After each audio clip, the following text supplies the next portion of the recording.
আসসালামু আলাইকুম ভিউয়ার্স, আশা করি সবাই ভালো আছেন। যে অনলাইন টেকনিক্সের পক্ষ থেকে আপনাদের সবাইকে স্বাগতম।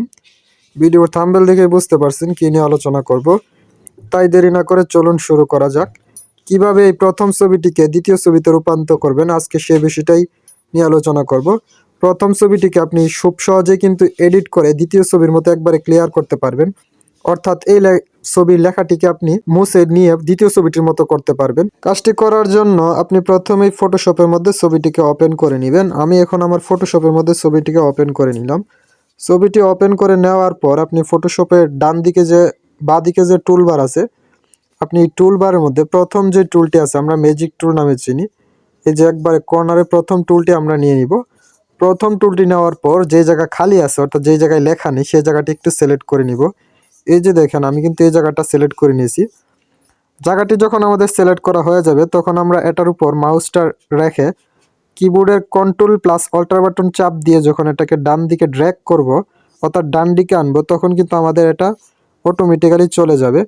এই যে দেখতেই পাচ্ছেন, আমি কিন্তু একটু একটু করে কাজটা করতে হবে। এটা কিন্তু আপনি খুব তাড়াতাড়ি পারবেন না। দ্বিতীয়ত আবারও আমরা এই জায়গায় দেখেন খালি জায়গার মধ্যে আমরা এটাকে মাউসটাকে সিলেক্ট করলাম এই টুলটা দিয়ে।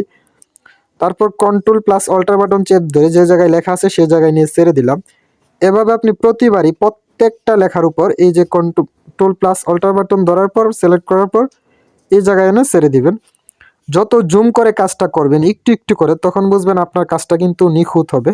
এই যে দেখেন, আমি কিন্তু এটাকে জুম করে একটু একটু করে করতেছি, তাই আমার লেখাটি একবারে নিখুঁত করার চেষ্টা করতেছি। আপনি যত সময় নিয়ে অথবা যত ধৈর্য সহকারে এই কাজটি করবেন, আপনার কিন্তু সেই কাজটা ততই কিন্তু সুন্দর হবে এবং দেখতে কোনোভাবেই বোঝা যাবে না যে এটার উপর আপনি এডিট করেছেন। এভাবে যখন কাজগুলো হয়ে যাবে, তখন দেখেন আমি একটাকে জুম করতে করতে কিন্তু অনেক বড় করে ফেলেছি এবং একটু একটু করে সিলেক্ট করার পর যখন লেখাগুলোর উপরে যে দাগগুলো আছে, এগুলাকে কিন্তু আমি একটু একটু করে আস্তে আস্তে মিলিয়ে নিচ্ছি। যখন আপনার সম্পূর্ণ কাজটি শেষ হয়ে যাবে, তখন দেখবেন আপনারটা এরকম দেখাবে। এবং দ্বিতীয়ত আপনি এখন এই মুহূর্তে কিবোর্ডের কন্ট্রোল এম বাটন প্রেস করবেন। আপনি যখন কিবোর্ডের এম বাটন প্রেস করবেন, তখন আপনার সামনে এ ধরনের একটি ইন্টারফেস চলে আসবে। এই ইন্টারফেসটির মধ্যে যে দাগটি দেখছেন, এই দাগটিকে আপনি উপর নিচে করলে দেখেন আমার এই ইয়াটা কিন্তু লেখাটি কালো এবং একটু সাদা হচ্ছে।